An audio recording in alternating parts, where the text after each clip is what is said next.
Bueno, ahí estamos. Buenas tardes.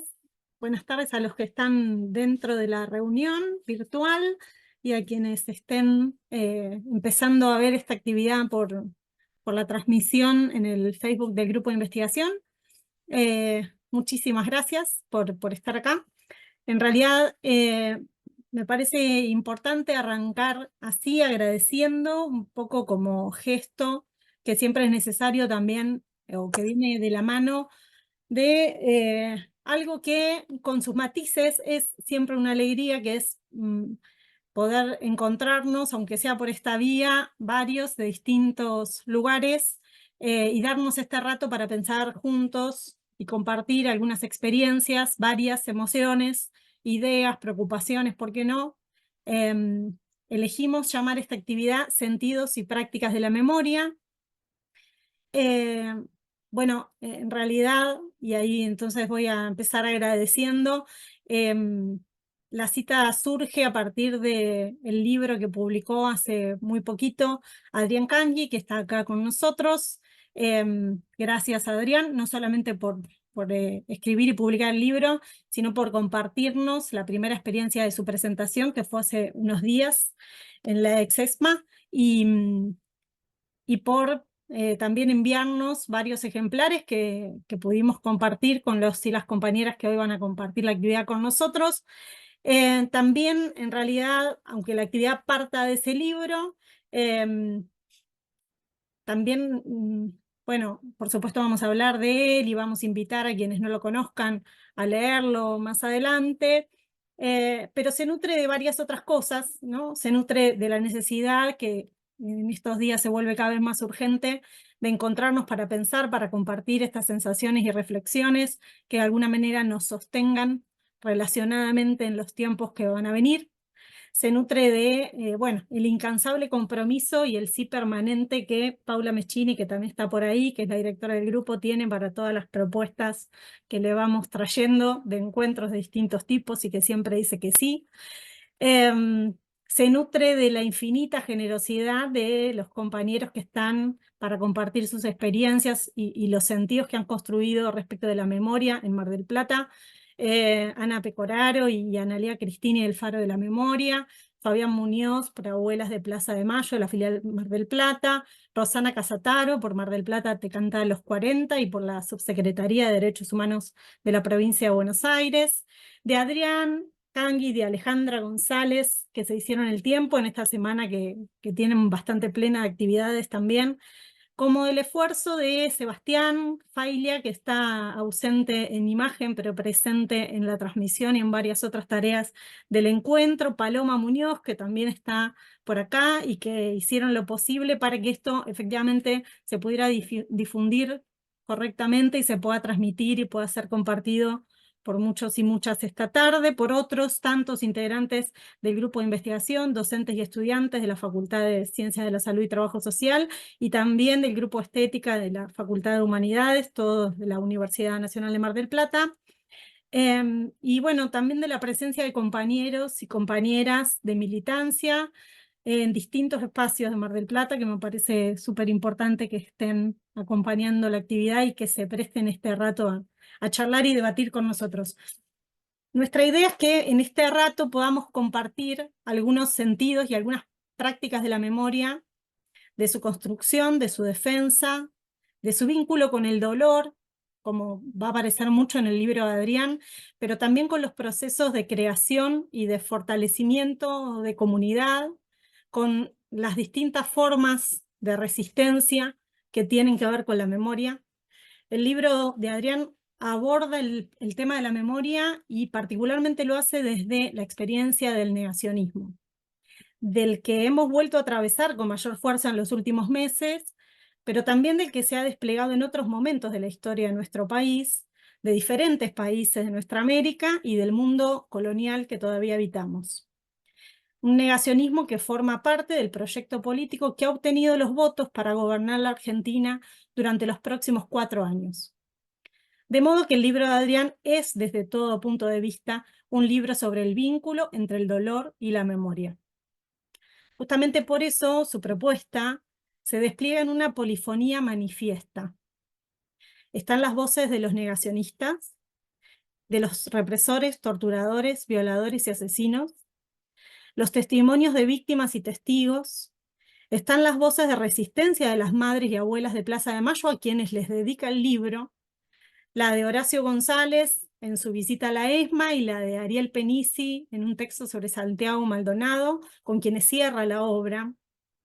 La de un conjunto selecto de filósofos, filósofas y teóricos de distintas disciplinas políticas y estéticas, de un puñado amplio de artistas latinoamericanos con quienes Adrián piensa en algunas preguntas claves para nuestro presente, porque con ese presente también abre el libro. Dos de las que más repite y que me parecen más motivadoras para pensar estos sentidos y prácticas de la memoria son: ¿y de los desaparecidos quién habla? ¿No? O ¿qué lugar tiene el arte del cuerpo en un país de cuerpos desaparecidos? Adrián retoma estos interrogantes de dos artistas latinoamericanos y arriesga en el libro que ante las preguntas abiertas por el temor y el temblor de la memoria frente a la herida, solo los lenguajes de expresión sirven para una emoción de padecer juntos. En eso radica la alianza, creo indisoluble, que también trabaja entre ciertas prácticas de producción poética y de resistencia. Vamos esta presentación va a ser muy cortita porque creo que vamos a ir y venir por varios temas y no necesariamente desde el libro, pero sí con el libro. Pero quería leerles unas 4 líneas muy cortas que dicen lo siguiente: la indestructible humanidad del hombre reside en transformar el horror en un acto de invención que resiste a la muerte y al olvido. Movilizar el saber ante lo inimaginable supone abrir lo sensible para salir de la imposibilidad que petrifica el ver, que enmudece y asesina. Este es el librito que está ahí en la tapa de actividad. Y ese es un pedacito. Ahí dice Fabián que no se escucha bien. Creo que está lo más alto posible mi micrófono, pero ahora lo retomo y lo subo si hace falta. Sigo un poquito ahí. Mejor, puede que alguna conexión haga que se escuche un poquito entrecortado. Una pena porque esas líneas son muy interesantes, pero después podemos volver. Bueno, retomé ese pedacito porque me parece que este encuentro es parte de esta necesidad de salir de la sensación de imposibilidad que nos petrifica, como dice Adrián ahí. Reconociendo además numerosas prácticas situadas de memoria que no han desaparecido en los últimos 40 años de democracia, incluso antes, por parte de la militancia de derechos humanos en Argentina.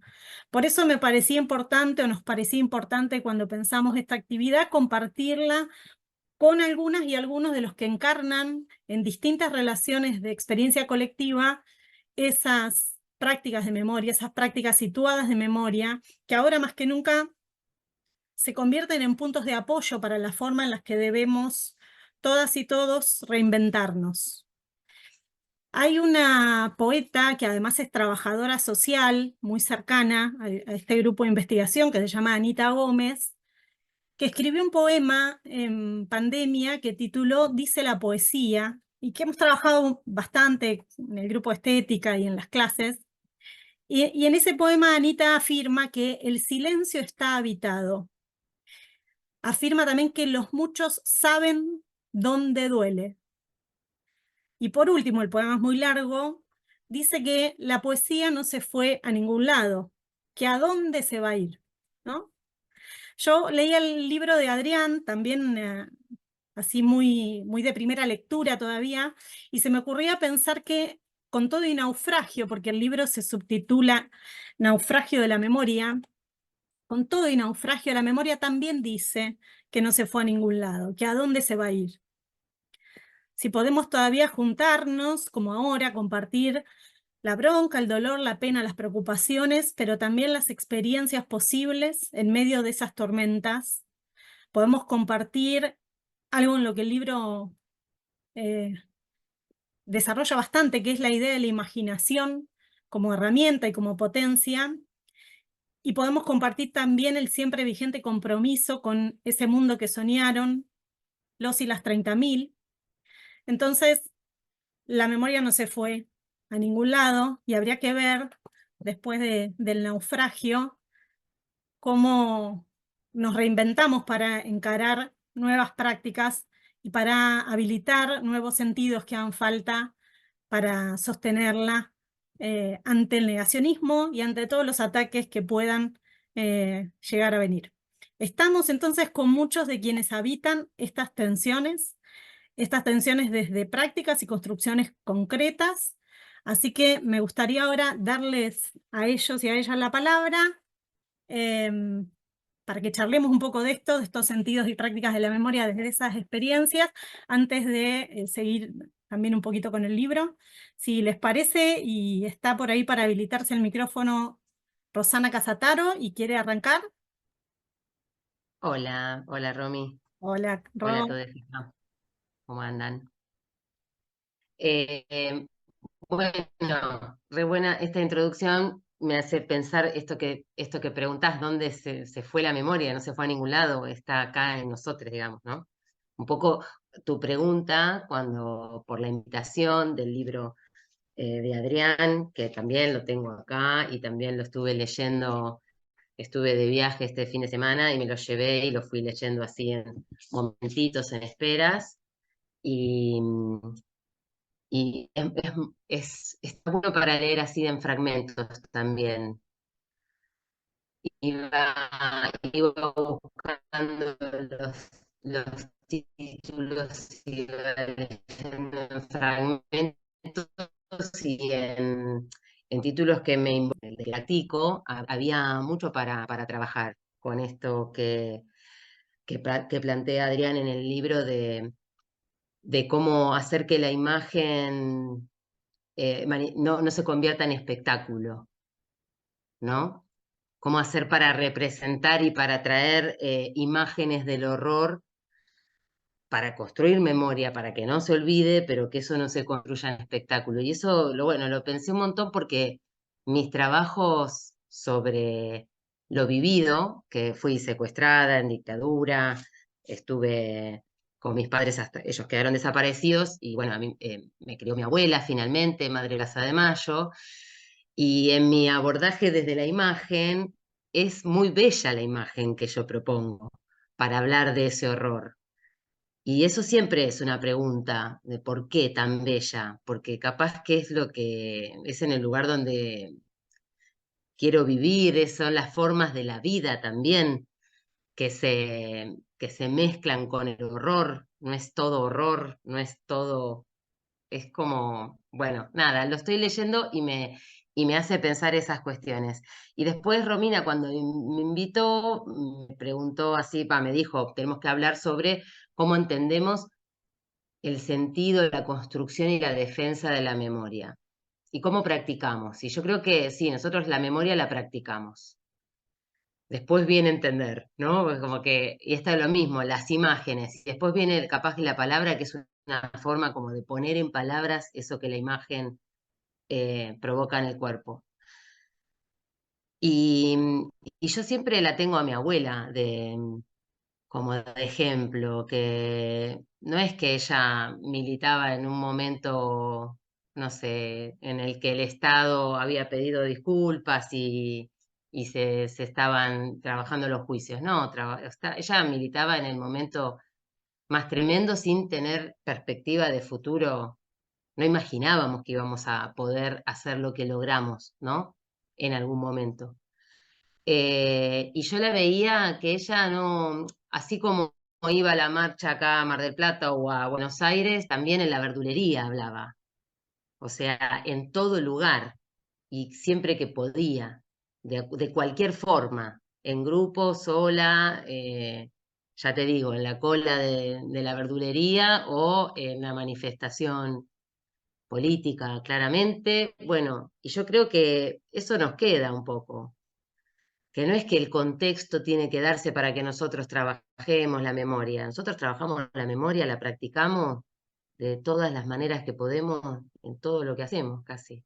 Soy docente en la escuela, eh, en la subsecretaría, por supuesto, con los programas institucionales, todo lo que logramos, pero si no está eso, también, ¿no? Eso es lo que yo veo como, como positivo, que está en nosotras. Y acá también en tu libro hablas mucho como del cuerpo que testimonia, que es como un medium que invoca al pueblo que falta. Hay una frase que dice eso. Y bueno, siempre estamos hablando de los que nos faltan, ¿no? Pero en ese encuentro nosotros construimos la memoria y fortalecemos un poco los lazos para el futuro, para lo que venga. Un poquito eso, no me quiero extender mucho más.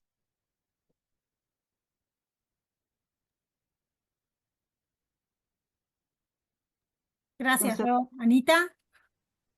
Bueno, yo les voy a decir, estoy desde el balotaje muy desordenada, muy atravesada, y yo soy muy siempre como muy autocrítica, ¿no? Ante ciertos hechos trato de mirarme a mí, no mirar para afuera, mirar mi propia construcción, no mirar para afuera a la otredad, digo, sino pensar qué pasó para que Milei el 11 sea presidente de la Argentina, ¿no?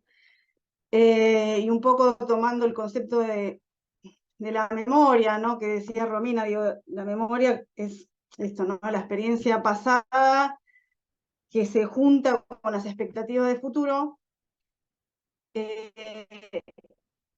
Siempre y desde nuestro lugar, desde el espacio de memoria, todo el tiempo nosotros nos estamos repensando cómo trabajamos esa memoria ante escenarios tan cambiantes, donde se renuevan los actores, donde, bueno, no hace falta decir en estos contextos, donde la tecnología cambia la forma de los vínculos de comunicarnos, de llegar a estas nuevas generaciones. Y ese es un desafío permanente, digo, porque lo vemos con los pibes, digo, qué pasa en esos talleres que nosotros damos, cuál es el impacto que tiene esta visita, qué pasa en el aula, les atraviesa, los transforma, les deja algo. Eso por un lado, ¿no? Después por otro,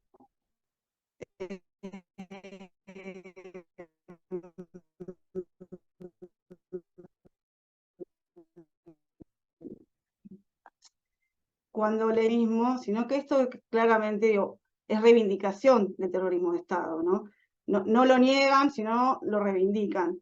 Por un lado eso. Y por otro, yo creo que estas memorias no son ni de hace 2 años, ni del macrismo, digamos, y eso queda también registrado en el libro. Digo, esta memoria o esta disputa por la memoria, por el sentido, siempre estuvieron estos actores que hoy toman una relevancia y tienen un lugar como el que tiene Villarroel.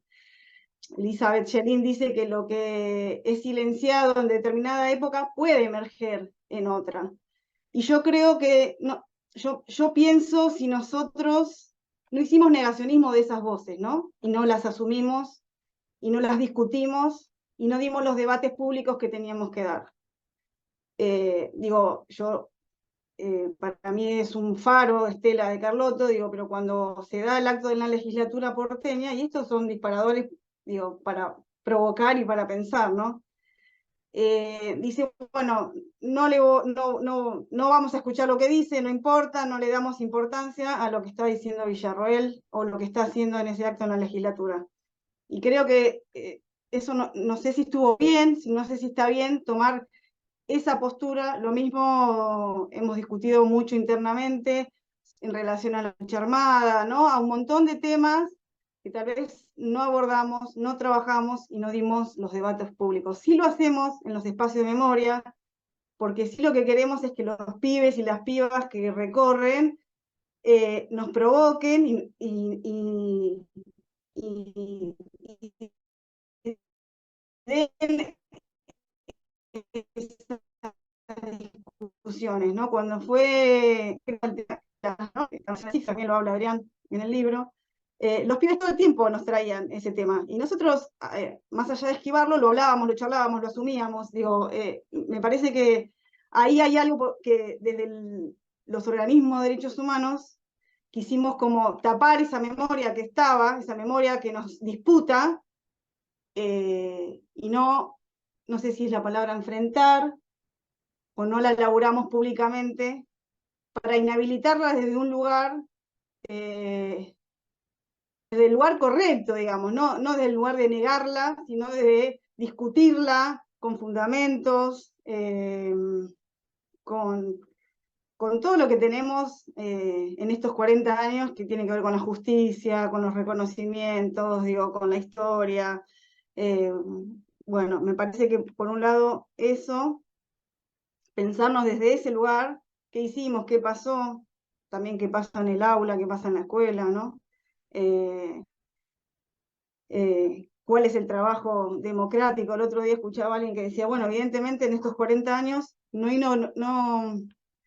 inoculamos suficiente democráticamente a las nuevas generaciones.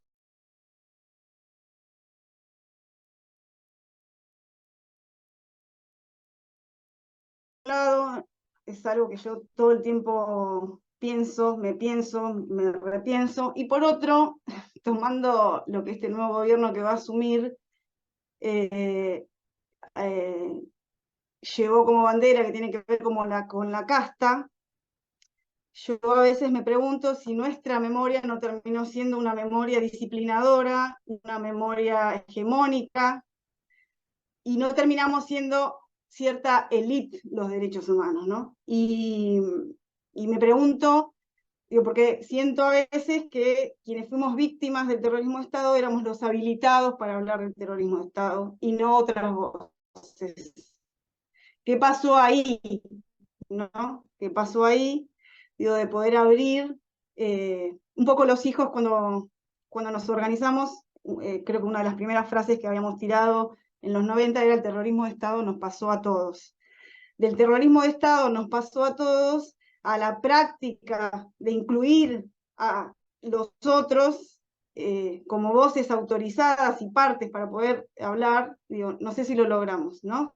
Digo, claramente las marchas son masivas y acompañan a un montón de gente, pero de ahí a que todos puedan sentir que el terrorismo de Estado nos pasó y nos sigue pasando a todos, me parece que, bueno, no sé si, si todavía nos falta un camino para repensarnos desde ese lugar, ¿no? ¿Quiénes son esas voces autorizadas para hablar? El otro día me invitaron para mañana, que no voy a poder asistir, a un video por los 40 años de democracia con testimonios de Mar del Plata, y cuando me sorprendió porque no sabía de ese documental que se estaba armando, y me gustó, digo, ¿me podés pasar un adelanto? ¿Quiénes van a hablar? Y me gustó ver personas que yo no conozco, que estén hablando de cómo les afectó el terrorismo de Estado, ¿no? No que seamos siempre familiares, abuelas, hijos, y ahora nietes, ¿no? Digo, hay otras personas que fueron atravesadas por el terrorismo de Estado. Y eso sí lo intentamos, y creo que fue un trabajo enorme de la campaña Mar del Plata te canta a los 40, cuando para los 40 años una de las actividades fue pedirles a la gente que mande breves historias de cómo les afectó el terrorismo de Estado, siendo niños, adolescentes, adultos, lo que sea, ¿no? Y ahí mucha gente pudo volcar esa experiencia de cómo le atravesó el terrorismo de Estado. Yo, y con esto cierro como para abrir el debate, en una visita desde primaria, en el Faro de la Memoria, una docente, mientras se daba la visita, me decía: bueno, a mí el terrorismo de Estado no me afectó, yo era chica, a mí no me pasó nada, la verdad que no lo vivimos. Y a los 5 minutos de la conversación lo que me dice es, seguimos hablando, y me dice: sí, yo cuando era chica hubo un allanamiento en la manzana de mi casa, cerraron toda la cuadra, los militares entraron por mi casa buscando un vecino, se llevaron a un vecino. Digo, yo me quedé mirándola y le dije: vos estás escuchando tu relato, digo, vos seguís creyendo que el terrorismo está... Después ella termina diciendo: mi mamá no me dejó salir más sola porque tenía miedo y demás, ¿no? Entonces, digo, vos seguís creyendo que el terrorismo de Estado vos no te atravesó en tu vida después de este relato. Digo, bueno, ¿qué pasa que esa docente no se siente atravesada o no lo vive así, ¿no? Entonces me parece que tiene que ver con esto, que inclusive a mí me pasó como hija, ¿no? Y le pasa a muchos sobrevivientes. Hay sobrevivientes que han estado un día, unas horas, 2 días, 3 días en un centro clandestino de detención y no cuentan su historia, no denuncian, no declaran, porque creen que ese horror es insignificante en relación a lo vivido por otras víctimas que han estado meses y demás. Y en algún sentido a mí eso me pasó cuando conformamos hijos. Yo me sentía una afortunada, digo, mi mamá estuvo secuestrada en la ESMA, pero fue liberada, mi papá está desaparecido, pero ante el relato, por ejemplo, de Rosana, con la cantidad de víctimas que tiene en su familia, de haber estado en un orfanato, yo digo, ¿de qué me puedo quejar? ¿No? Yo me sentía hasta coartada en ese sentido, ¿de qué me puedo quejar? Digo, tengo mi mamá, hace más o menos lo que pasó con mi papá y todo eso Rosana no lo tiene. Entonces digo, bueno, ahí hay algo de cómo nosotros habilitamos las memorias y las voces. ¿Somos plurales? ¿No somos plurales? ¿Somos democráticos? ¿Somos inclusivos o no? ¿Alcanzó eso? Habrá que repensarse en ese sentido de cómo trabajamos. Me parece que tenemos un desafío enorme en estos nuevos contextos. De cuán estas memorias son significativas para las nuevas generaciones. Mi pibe, uno de mis hijos tiene 19 años, todos sus amigos fueron a ver 1985 y se conmovieron con 1985, pero todos votaron a Milei. Entonces, sí, no estamos de acuerdo con lo que dice Villarruel, le decían a mi hijo, y no reivindicamos el terrorismo de Estado, pero bueno, ahora es otra época, ahora hay otras problemáticas, ¿no? Bueno, un poco esas cosas son en las que yo me encuentro repensándome un poco, ¿no? También hice como Ro, tengo el libro, fui releyéndolo, y bueno, vos también planteas un poco, ¿no? De estas memorias que no tuvieron lugar, así que, y que las fuimos tapando, pero que estaban siempre ahí, ¿no? Gracias, Ana y Ro. Buenísimo, muchas cosas para pensar, para charlar ahora. Fabi o Analía, ¿quieren sumar algo?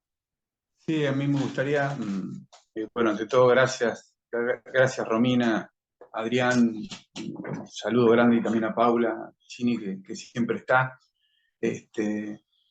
y al resto de los participantes y las participantes. Nada, me quedé pensando un poquito lo que decían las compañeras, lo que han aportado, lo valioso. Me toca por ahí comentar, sí, decir que obviamente que el negacionismo, como tan claramente se expresa, no se inventó, digamos, aquí ahora con esta campaña. Yo recuerdo una anécdota muy chiquita, para no extenderme, porque ya se aportó un montón sobre eso, sobre las cuestiones, sobre las sensaciones y sobre desconciertos y algunas cuestiones que se comparten en general, de una manera o de otra, pero que se comparten de sensaciones después de las PASO. Pero me venía a la cabeza algo, un recuerdo de escuela secundaria, en un momento industrial Pablo Tabelli, año 78, en un momento particular donde estaban mi hermano en el pabellón de la muerte en La Plata, en el pabellón número 1, mi cuñada en Devoto, mi hermana Silvia embarazada, desaparecida, mi cuñado Gastón desaparecido, y mis padres desaparecidos, también secuestrados. Yo no lo sabía en la cueva, para mí habían sido asesinados, pero bueno, luego recuperaron la libertad. Y la anécdota viene, y tiene mucha relación con el presente, y por eso me viene a la cabeza, ¿no? Porque ahí en el Pablo Tabelli, en una clase, en estas clases de religión, perdón, de historia, que la daba el profesor Selemín, que era hermano de un meteorólogo muy conocido que hubo en La Plata, y que era un tipo terrible como profesor, realmente terrible. Mirá que yo siempre fui un apasionado de la historia, un aficionado a la historia, era un tipo nefasto. Y nos invitaron a contar un poco los orígenes de cada familia a los alumnos. Entonces cuando me tocó dije que, bueno, dije eso, mi hermano estaba preso, mi hermana está desaparecida, mis padres están desaparecidos. Entonces él, que era una terminología, ahora está muy generalizada, en ese momento realmente se dio vuelta todo el curso para mirar de qué se estaba hablando, no existía ese término. Entonces yo dije que se lo habían llevado el ejército. Para mí era una síntesis, yo no sabía qué rama de las Fuerzas Armadas se lo había llevado, aunque nosotros ya teníamos una larga experiencia con el tema represivo, ¿no?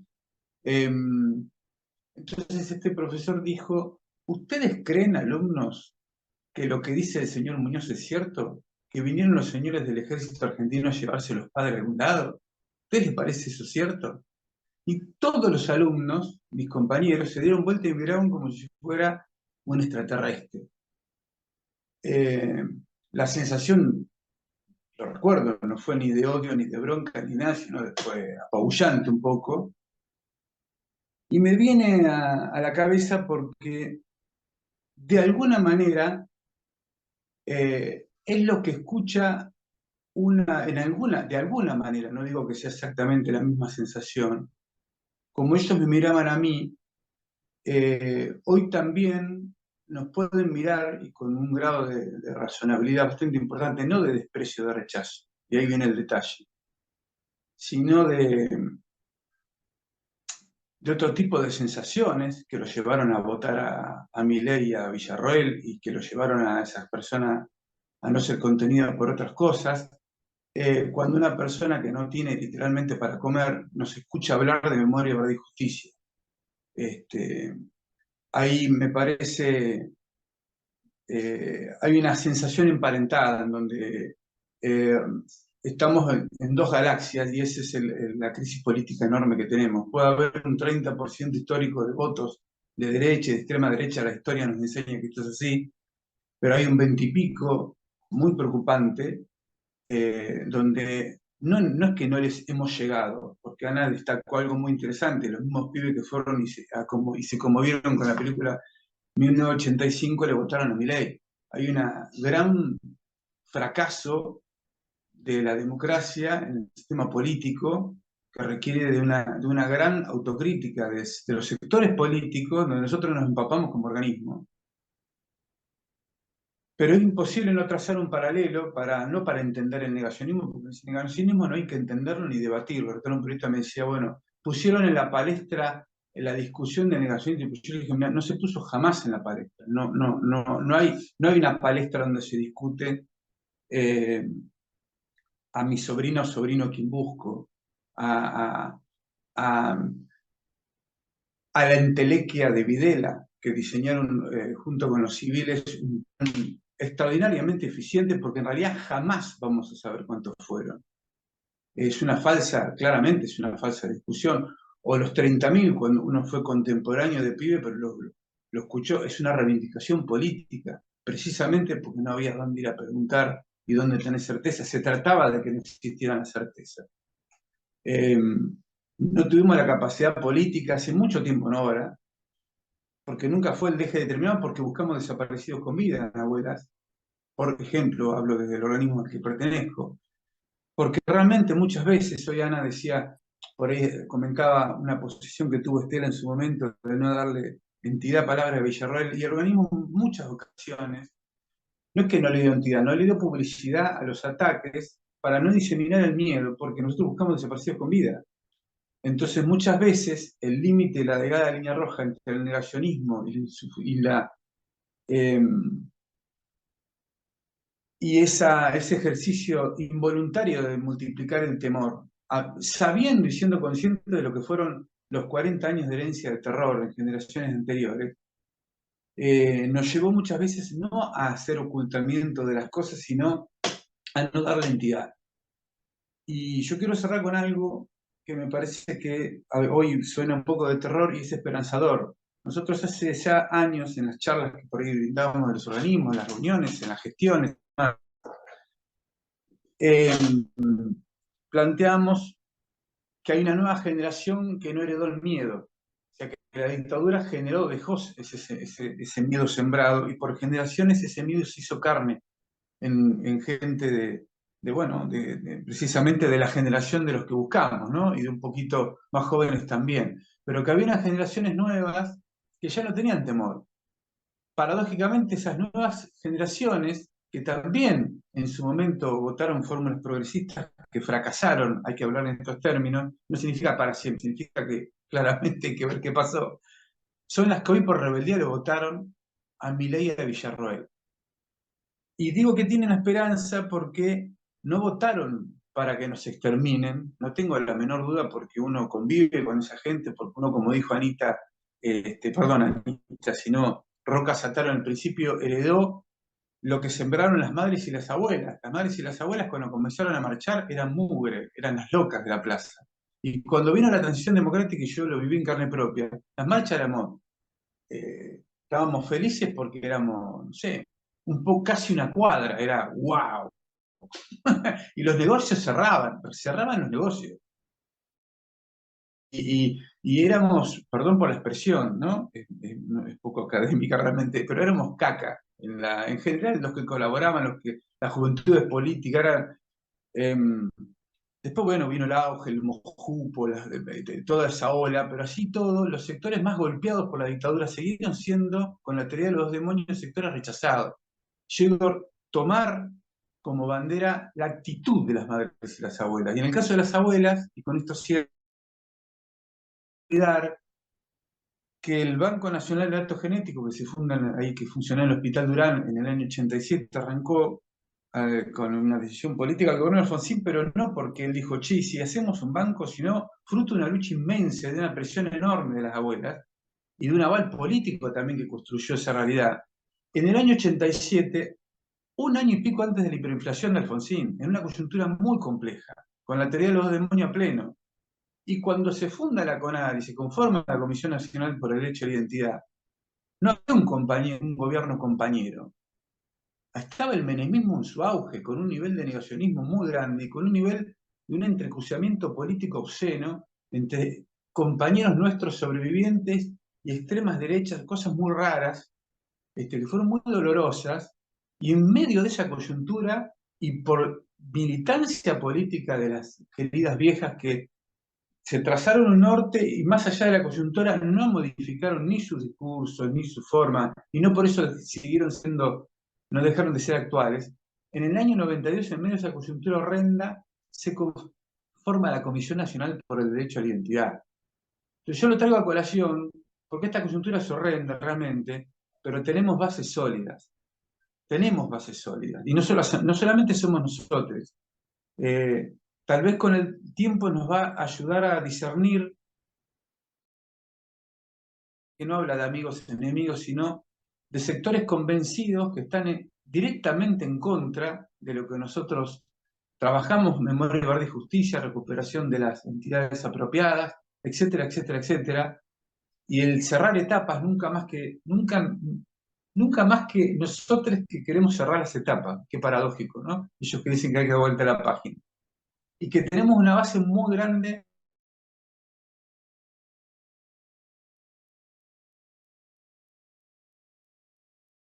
espíritu de las madres y abuelas. No eran profundos análisis políticos, eran cuestiones muy humanas. Nunca olvidemos que hubo una madre que abrió un cajón y no sacó un documento político, sino se puso un pañal en la cabeza y fue a la plaza, ¿no? Así que ese es un poco mi cierre contra el negacionismo también. Gracias. Gracias, Fabián. Muchas gracias. Analía, ¿querés agregar alguna cosa? ¿Contar un poquito? Estás muteada, si te abrís el micrófono, vos.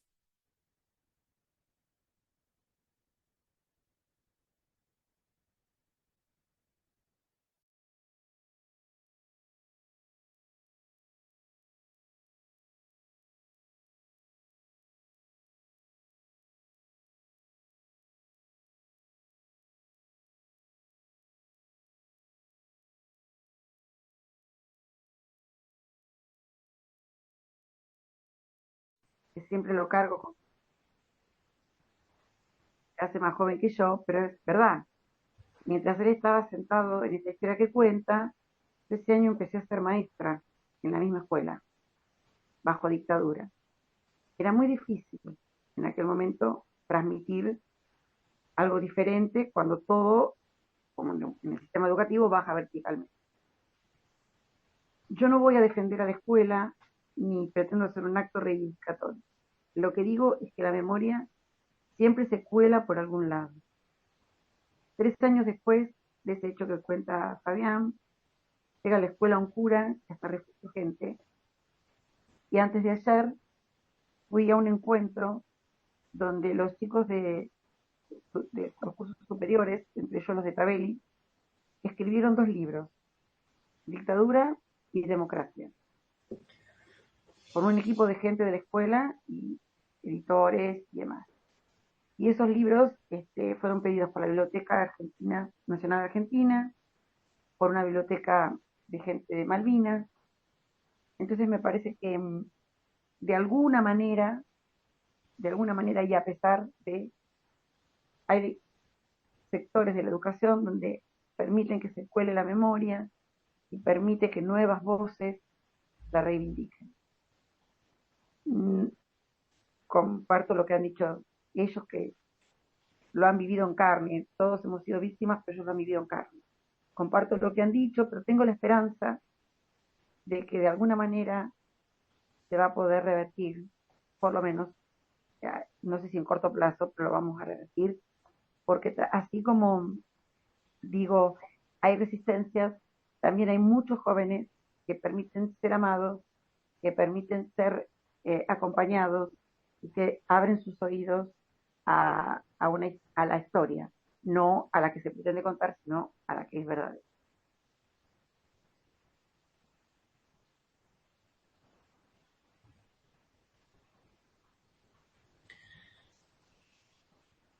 Bueno, no sé si se escucha bien. Buenas noches a todos, a todas.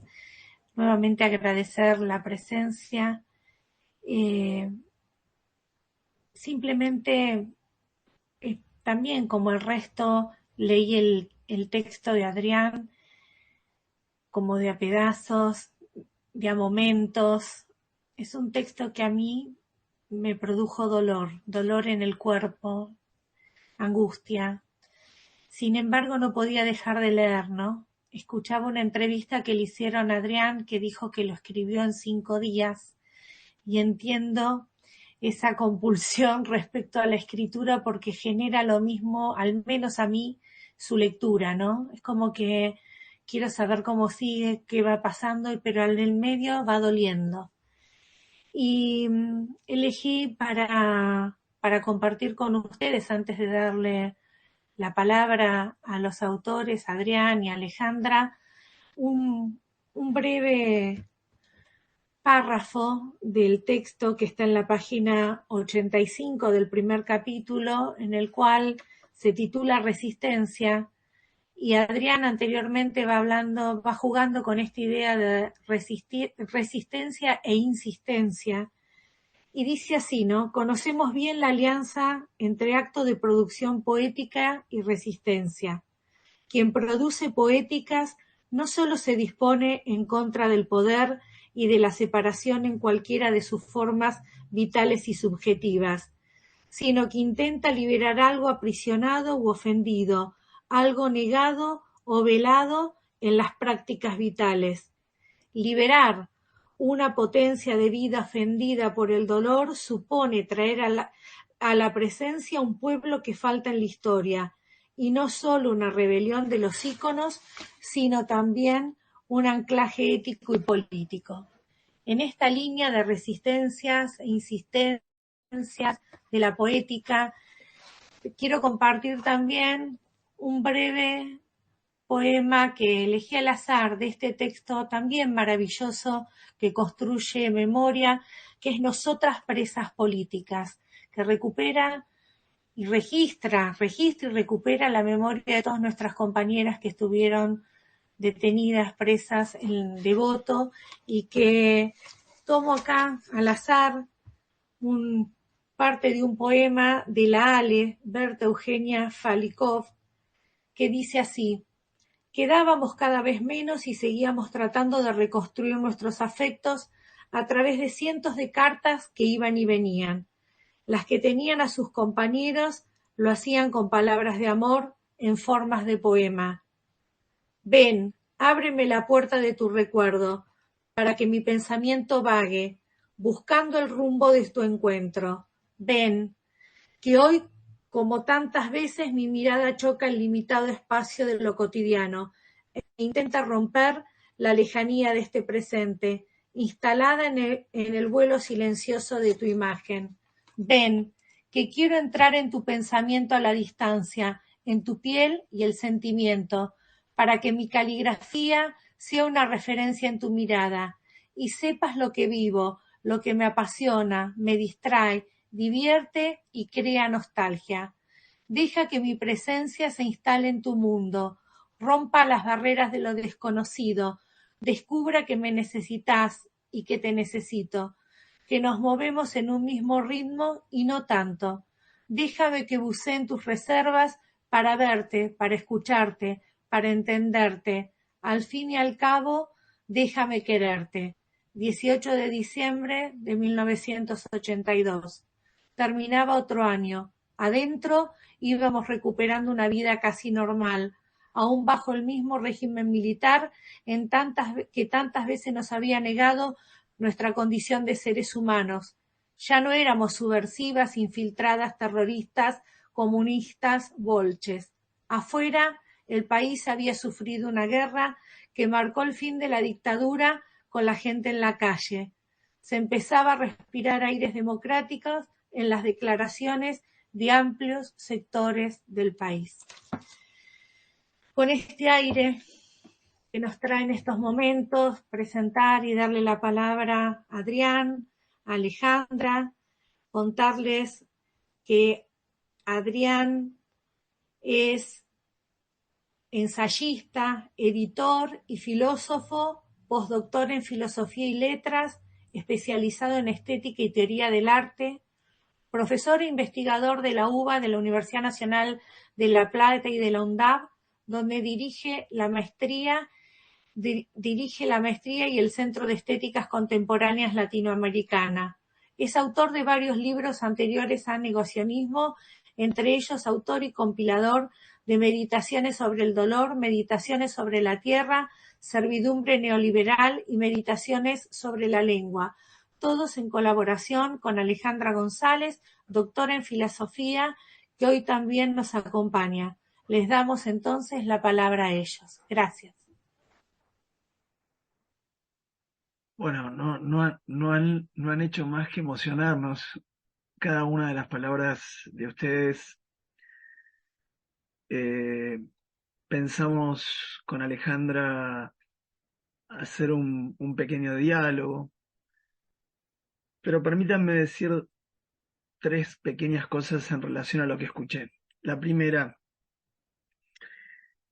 de la larga paz del siglo XIX, el nadir del siglo XX es la figura del testigo. Y hoy tomaron la palabra testigos aquí para decir y hablar de un gesto, una experiencia incomprensible fuera del testimonio. La segunda cuestión que quiero decir también es breve.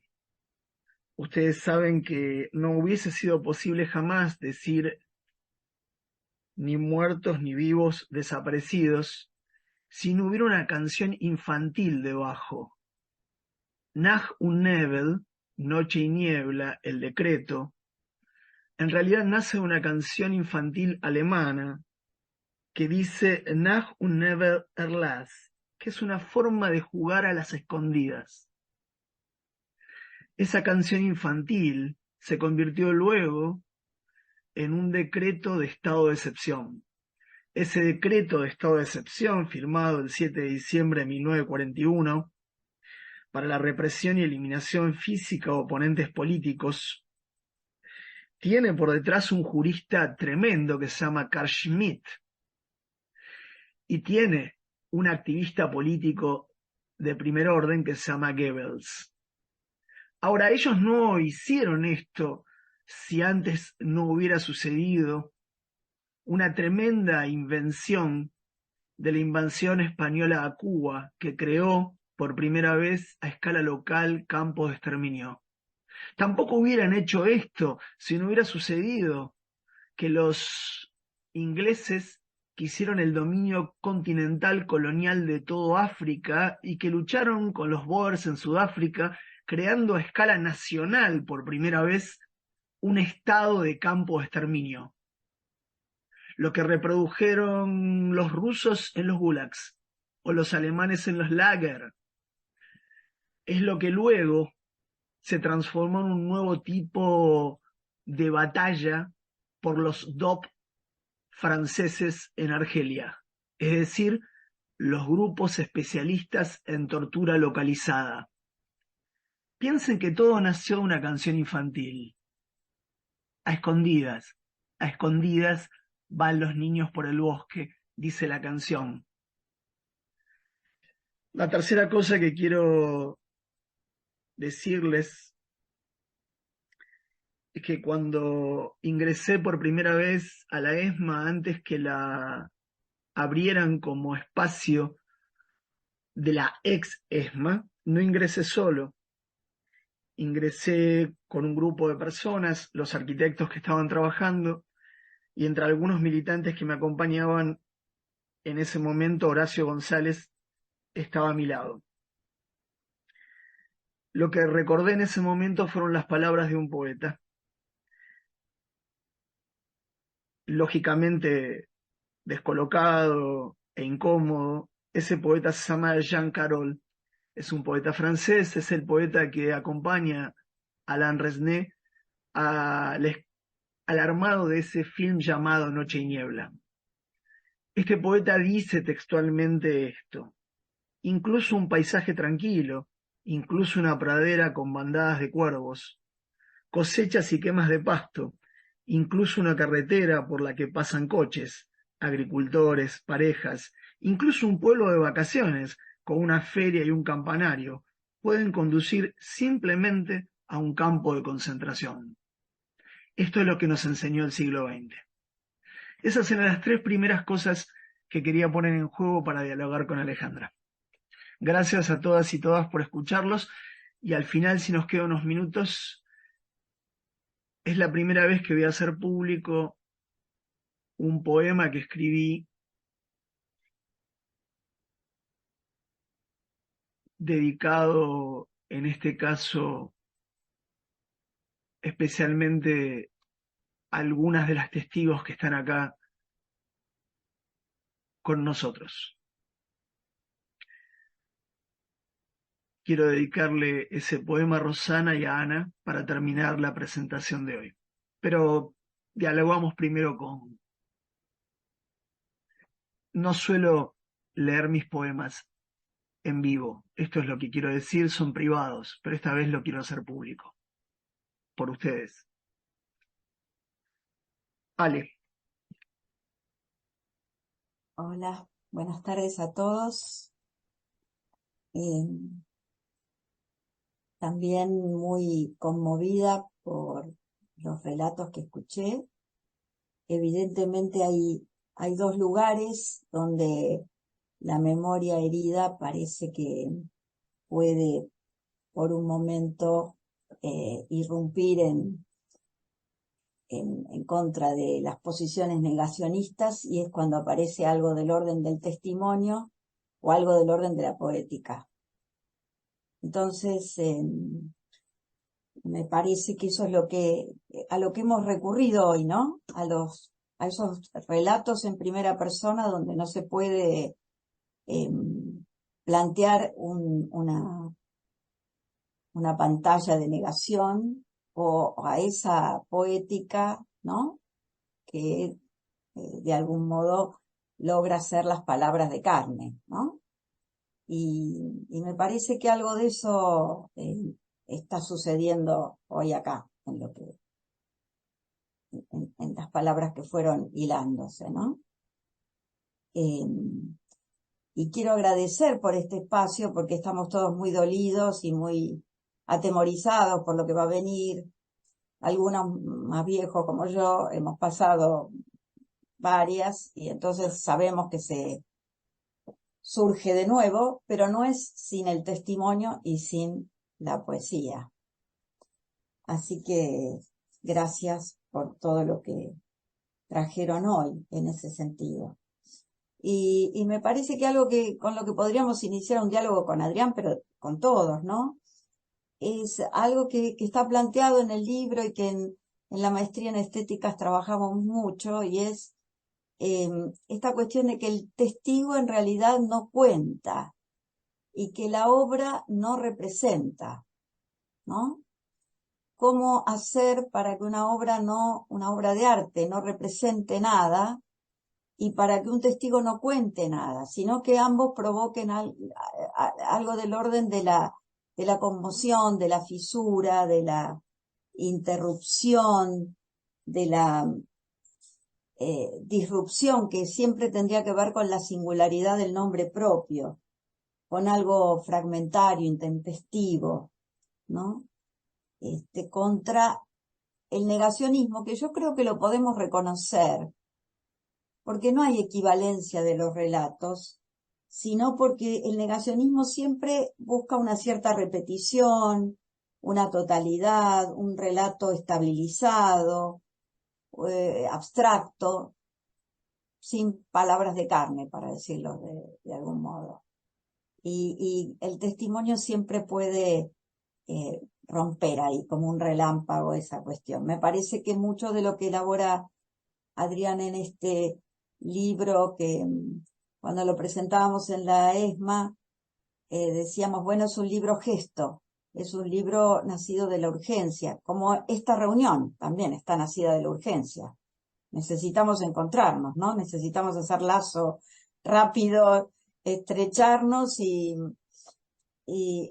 para aguantar los tiempos que se vienen, pero también para ser creativos, inventivos,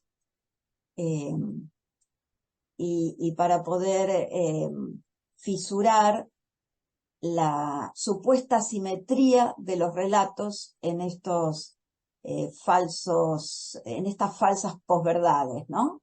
Donde parece que esa dimensión de lo verdadero cayera, aunque basta una palabra de las que hoy se dijeron acá para que todo negacionismo se rompa, ¿no? Adrián.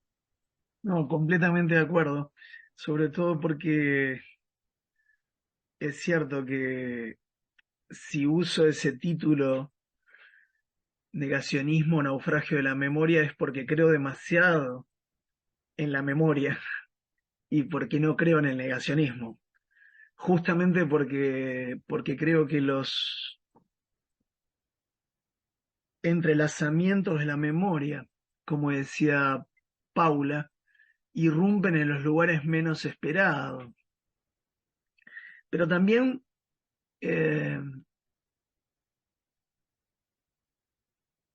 cuando dicen entran en las aulas de manera también inesperada.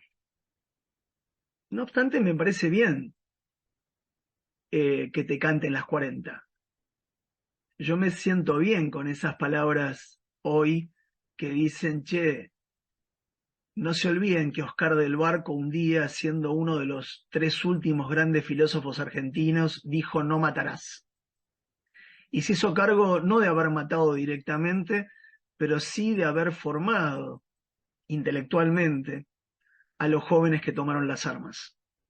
No importa sus ideales, él dijo, yo me arrepiento, y recuerdo de aquel lugar, recuerdo de aquellas palabras, el debate que se abrió con León Rosichner, un filósofo que dijo no me arrepiento de nada, no tengo de qué arrepentirme, hice la lucha que quería y la que deseaba. Eso es lo que está abierto en la memoria argentina, ¿ven? El filósofo que trabajó para formar a aquellos que tomaron las armas, el cordobés, se arrepintió, y aquel formado en Francia, pero como bonaerense, dijo de ninguna manera. Entre ambos, estamos hablando de 2 pilares de la filosofía argentina. Y siento que, sin embargo, ninguno de los 2 gritó. Uno reconoce al fascista en el grito «Viva la muerte». Ellos no dijeron esto. Uno dijo «no matarás» y otro dijo «yo creí».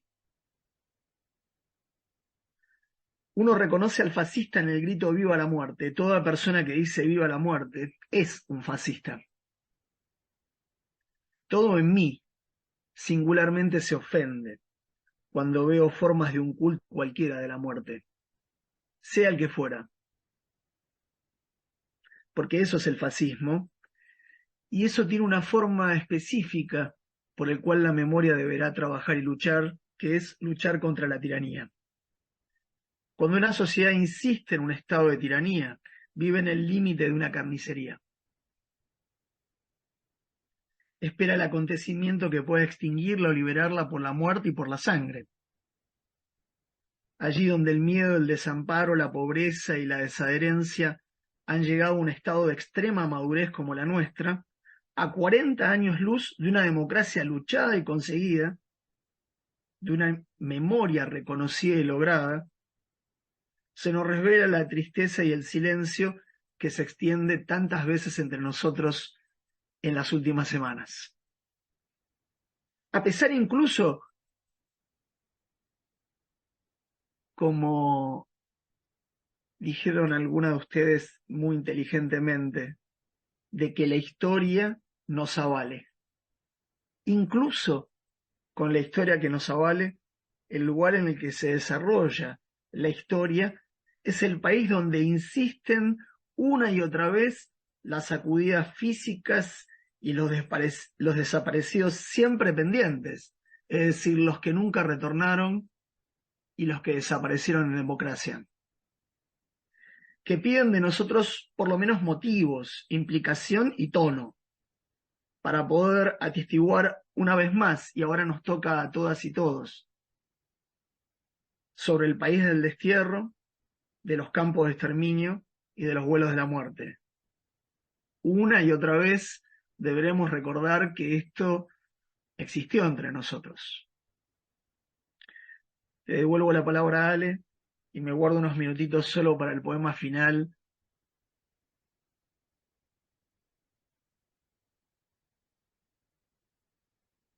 No, me anoté algunas palabras mientras ustedes iban conversando y me pareció, creo que Ana, fuiste vos, la que hablabas de esta autocrítica en relación al tema de la memoria y me parece que este tema de la falta de discusión en el negacionismo,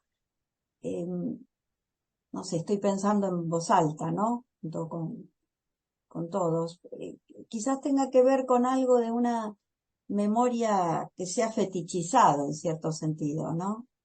Una memoria que tendríamos que volver militante de nuevo. Creo que nos va a obligar este tiempo a dar muchas explicaciones, argumentaciones,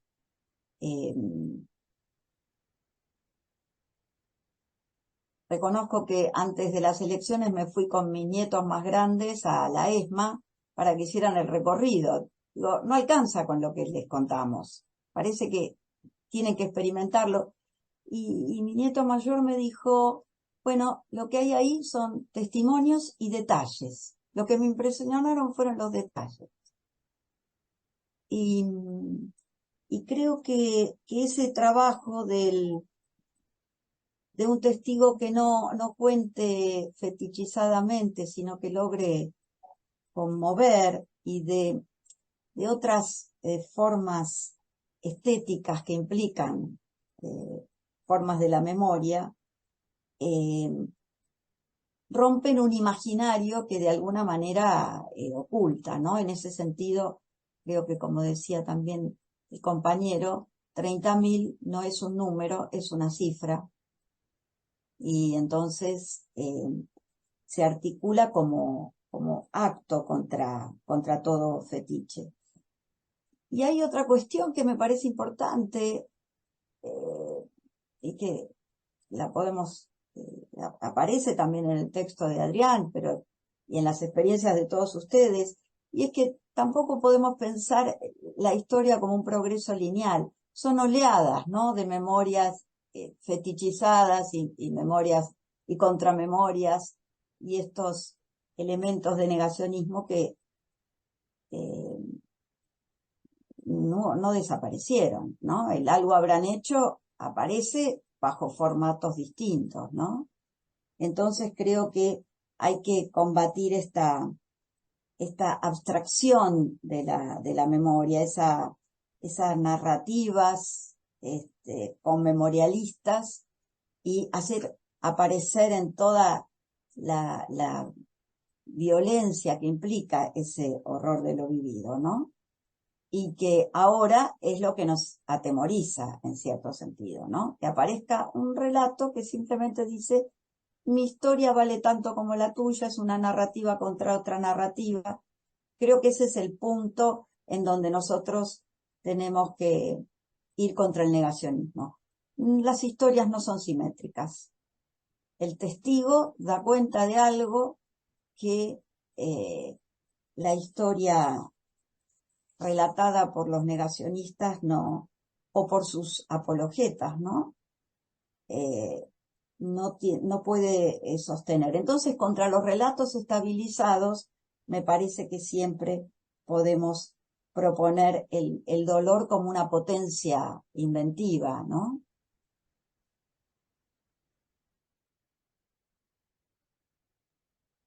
Abro la palabra para todos, ¿sí?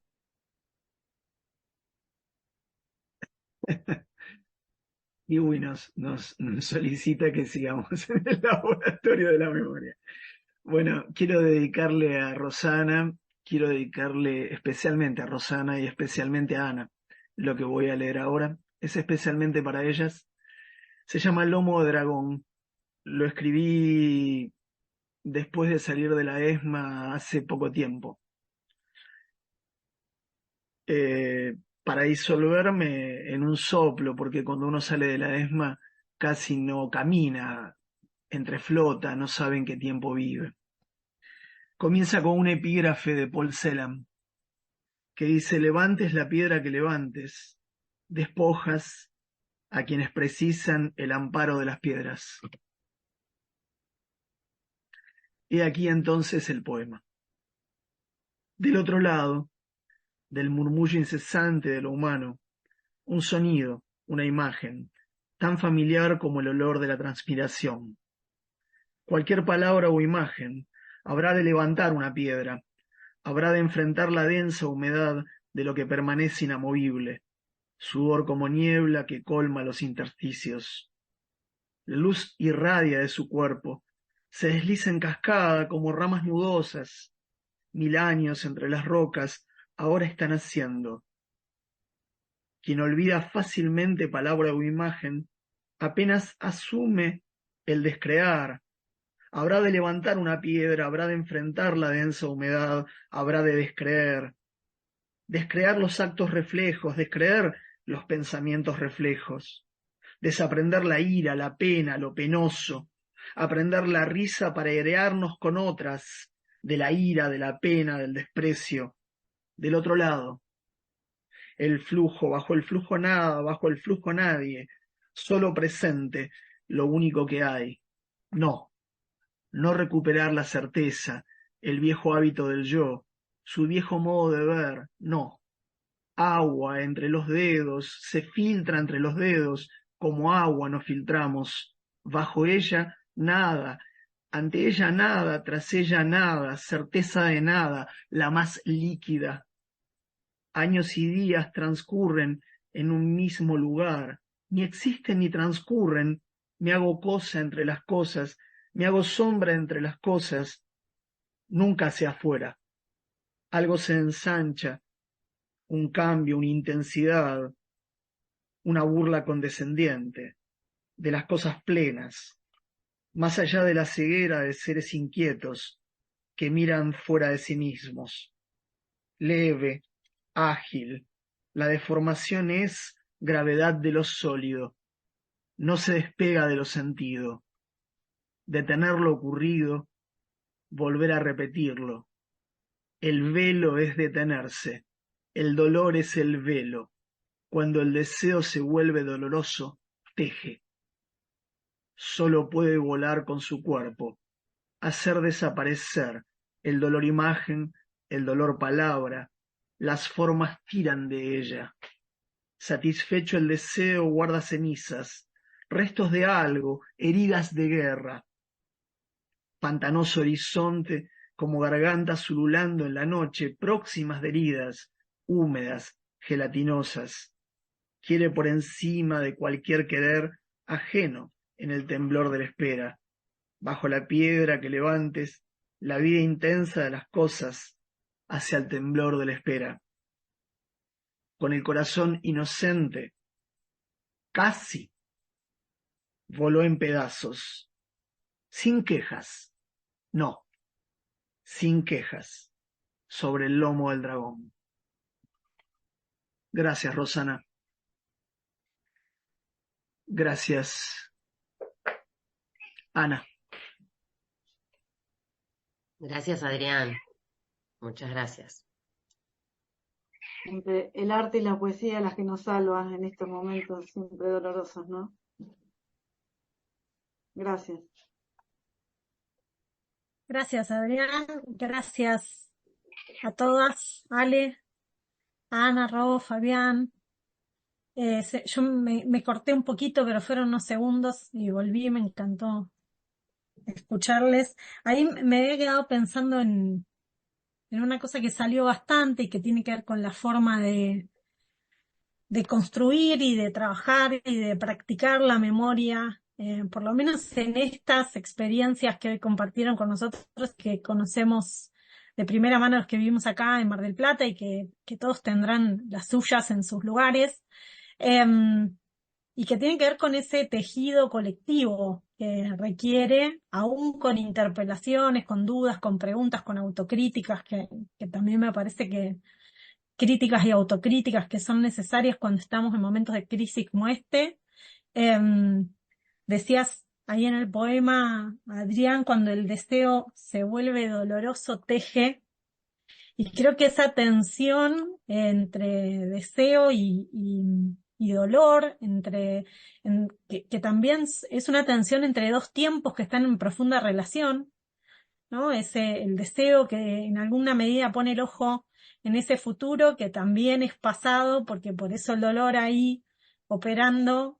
Creo que esas maneras de tejer desde esas tensiones es por lo menos lo que nosotros aprendimos con muchas y muchos de los que están acá, con sus esfuerzos sostenidos por mantener espacios, ocasiones, de encuentro, de discusión, de palabra, de testimonio, como decían hoy, recuperabas.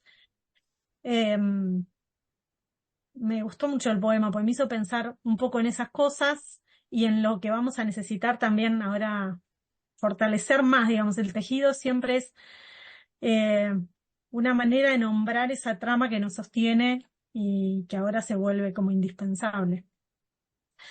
Bueno, no sé si quieren alguien abrirse el micrófono, agregar algo, sumar algo al encuentro.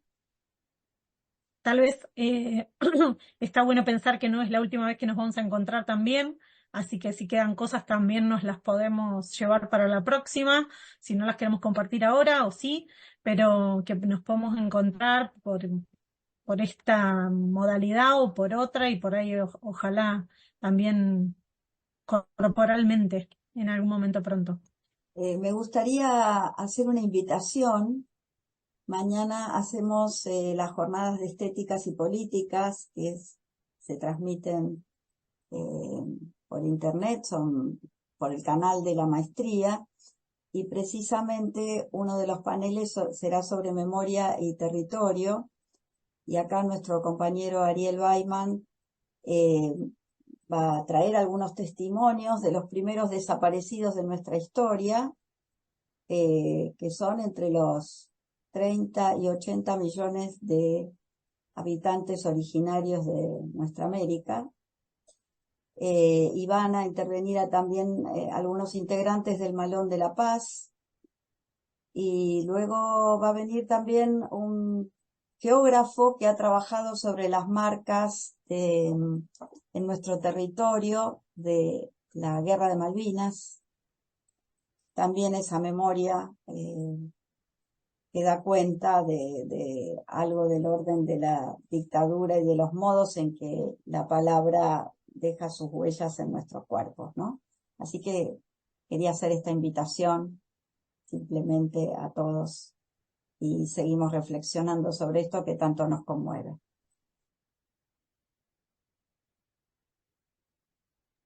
María Gracias, Elena Ale. tiene, Ahí en el chat una compañera puso el link, si no me equivoco, del YouTube de la UNDAP, de la maestría. Así que si quieren participar lo pueden copiar y si no, nosotros también después lo difundimos para mañana. Gracias por el convite. gracias Gisela, gracias Romina. María Elena tiene la mano levantada si mal no veo aquí. María Elena, ¿te querés desmutear? Habilitate el micrófono.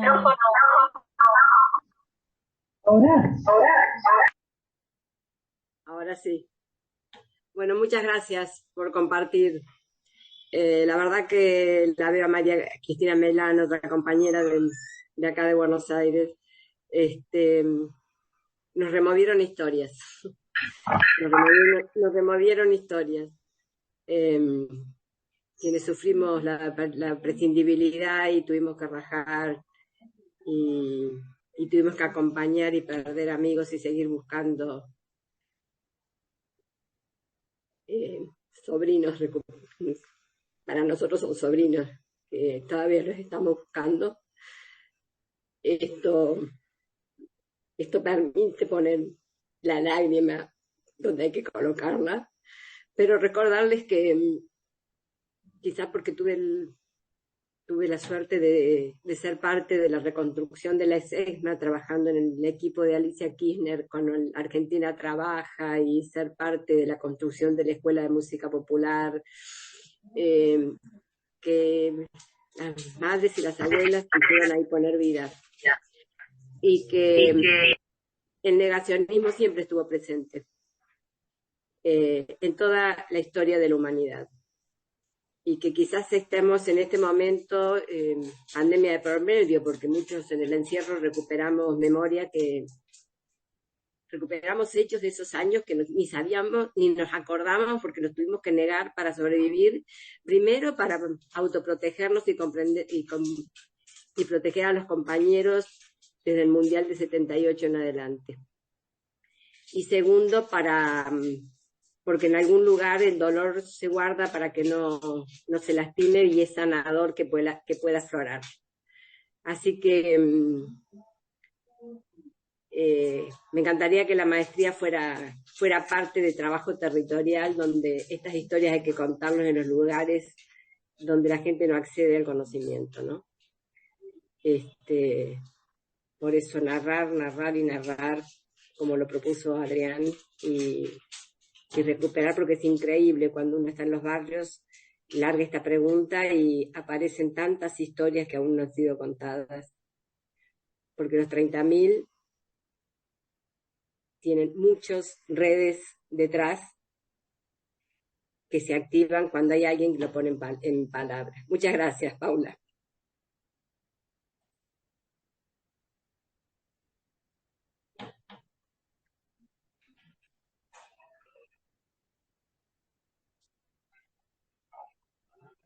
María Elena, por favor. Quedó ahí la mano levantada. ¿Alguien más que quisiera tomar la palabra?